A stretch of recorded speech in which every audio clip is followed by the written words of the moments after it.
जाळपोळ केली, two wheeler four wheeler जाळल्या गेल्या. त्याचबरोबर मोठ्या प्रमाणावर या भागामध्ये मालमत्तेचं नुकसान केलं आणि काही लोक तर जीवानिशी वाचली. अशा प्रकारचं त्या ठिकाणी पूर्ण वातावरण तयार झालं होतं. पोलीस आले, पोलिसांवर देखील दगडफेक झाली. 4 DCP अतिशय गंभीररित्या जखमी आहेत. काही लोकांना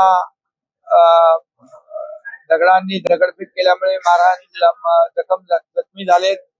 काही लोकांना तर मला समजलं की कुऱ्हाडीचा वार देखील त्या ठिकाणी केला, हत्यारं होती, पेट्रोल बॉम्ब टाकले गेले. आणि हे सगळं जे काही घडलेलं आहे ते असं वाटतं की पूर्व नियोजित एक साजिश होती. कारण एका भागामध्ये दरवेळेला 100-150 टू व्हीलर पार्क व्हायच्या त्या मोमिनपुरा भागामध्ये, पण त्या दिवशी काल एकही गाडीत ते पार्क नव्हती. परंतु इतर टू व्हीलर गाड्या आणि फोर व्हीलर गाड्या जाळून टाकल्या गेल्या आणि मोठ्या प्रमाणावर तिथं दगडफेक केली. हॉस्पिटलला लक्ष केलं. तिथे एक 5 वर्षाची मुलगी बाल बचावली. त्या हॉस्पिटलमध्ये देवदेवतांचे फोटो जाळून टाकले. आणि अशा प्रकारचं दुर्दैवी घटना काही समाजकंटकांनी त्या ठिकाणी केली आहे. त्या समाजकंटकांना खरं म्हणजे पोलीस हे कायदा सुव्यवस्था राखण्याचं काम करतात. त्या ठिकाणी फायर ब्रिगेडची गाडी आग विझवायला गेली, त्या फायर ब्रिगेडची गाडी तोडून जाळी पोलिसांच्या गाड्यांवर हल्ला केला. खऱ्या अर्थाने हा जो काही समाजकंटकांनी केलेला ठाळ हल्ला आहे त्याचा निषेध मी करतोच.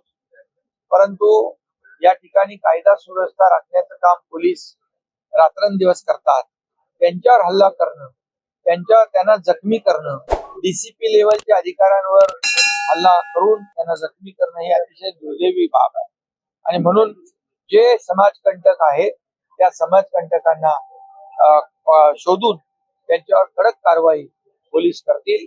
गृह विभाग, आमचे मुख्यमंत्री सातत्याने त्याच्यावर लक्ष ठेवून आहेत. आणि म्हणूनच नागपूर हे शांतताप्रिय जिल्हा आहे, शहर आहे.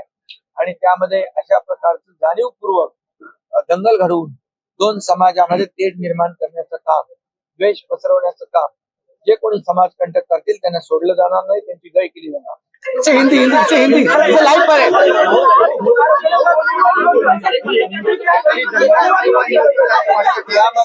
यामध्ये सकाळी आंदोलन झालं होतं आणि सकाळी आंदोलन झाल्यानंतर मला वाटतं औरंगजेबाच्या विरोधात आंदोलन झालं. तर त्या आंदोलनामध्ये नंतर पोलिसांनी दोन्ही समाजाला शांत केलं आणि शांतता प्रस्थापित केली. परंतु संध्याकाळी मोठ्या प्रमाणावर सर्व लोक एकत्र येऊन समाजकंटकांनी हा हल्ला घडवलेला आहे. आणि म्हणून हा हल्ला पूर्वनियोजित असावा अशा प्रकारचा दाट संशय येतोय. त्यामुळे पोलीस त्याचं चौकशी करतीलच आणि त्याच्यामधून मुळाशी जातील. पोलीस कुणालाही सोडणार नाहीत, कारण शेवटी तिथल्या नागरिकांची सुरक्षितता आणि या राज्यात कायदा सुव्यवस्था राखण्यासाठी नागरिकांनी देखील पोलिसांना सहकार्य करावं अशा प्रकारचं आवाहन देखील मी करतो. शेवटी आपल्याला राज्यामध्ये शांतता कायम ठेवायची आहे, कायदा सुव्यवस्था राखायची आहे. आपल्याला सर्वसामान्य माणसाला कुठेही त्रास होऊ नये अशा प्रकारचं भूमिका सरकारची आहे. परंतु मला एवढंच इथं सांगायचं आहे की हा औरंगजेब या आंदोलनकर्त्यांचा कोण लागतो? तो काय संत आहे का महात्मा आहे का त्यांनी चांगलं काम केलंय जे त्याला चांगलं म्हणतात, चांगला प्रशासक म्हणतात? खरं म्हणजे त्यांनी संभाजी महाराजांचा इतिहास वाचला पाहिजे, आताचा छावा चित्रपट पाहिला पाहिजे. त्या क्रूर कर्म्या औरंगजेबाने छत्रपती संभाजी महाराजांचा हलाल केले, तुकडे तुकडे केले, डोळे काढले, नख छाटली, त्यांची जीभ छाटली, अंगावरची सालटी सोडली, त्याच्यावर गरम तेल ओतलं, मीठ टाकलं. अशा अनंत यातना, अनन्वित छळ 40 दिवस आपल्या छत्रपती संभाजी राजांचं ज्यांनी केला त्याचं समर्थन करणं म्हणजे खऱ्या अर्थाने आपल्या देशद्रोहाचं समर्थन करणं. औरंगजेब काही इथं औरंगजेबाने आमच्या आया बहिणींवर अत्याचार केला, माता भगिनींवर केला, मुलाबाळींवर केला, मंदिरं तोडली, सगळं नष्ट केलं. हा महाराष्ट्राचा द्वेष्टा होता, महाराष्ट्राचा द्रोही होता, हा देशाचा द्रोही होता. आणि म्हणून अशा देशद्रोहाचं समर्थन करणं म्हणजे एक प्रकारचा देशद्रोहच आहे. आणि खऱ्या अर्थाने अशा प्रकारचा देशद्रोह, औरंगजेबची कबर ही महाराष्ट्राला लागलेला एक कलंक आहे. औरंगजेब हा महाराष्ट्राला लागलेला कलंक आहे. आणि म्हणून तो कलंक पुसण्यासाठी अनेक लोक आंदोलन करतायत. त्यांचं अजिबात चुकीचं असं मी म्हणणार नाही. आणि म्हणून ज्या ब्रिटिशांनी आपल्यावर आक्रमण केलं त्या ब्रिटिशांच्या देखील खानाखुणा आपण पुसून टाकल्या. आणि म्हणून अनेक देशांमध्ये आपण पाहिलं तर आक्रमणकार्यांची खानाखुणा आपण पुसतो.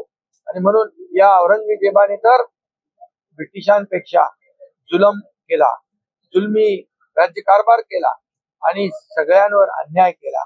अशा औरंगजेबाचं उदात्तीकरण करणं, त्याचं समर्थन करणं हे खऱ्या अर्थाने महाराष्ट्र सहन करणार नाही, महाराष्ट्र माफ करणार नाही. हिंदी में शिंदे साहब, हिंदी में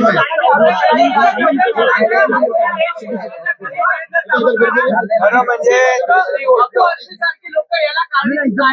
अबू आझमीनीच याची सुरुवात केली.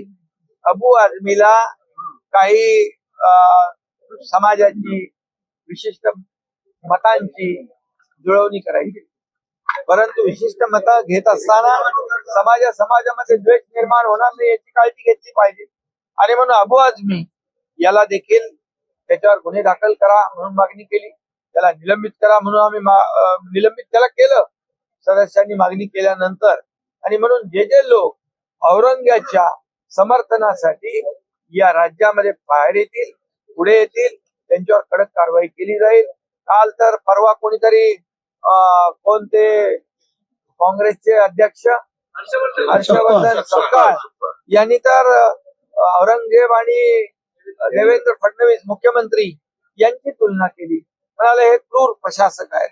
म्हणजे हर्षवर्धन सपकाळांचे काय देवेंद्रजींनी काय डोळे काढले का?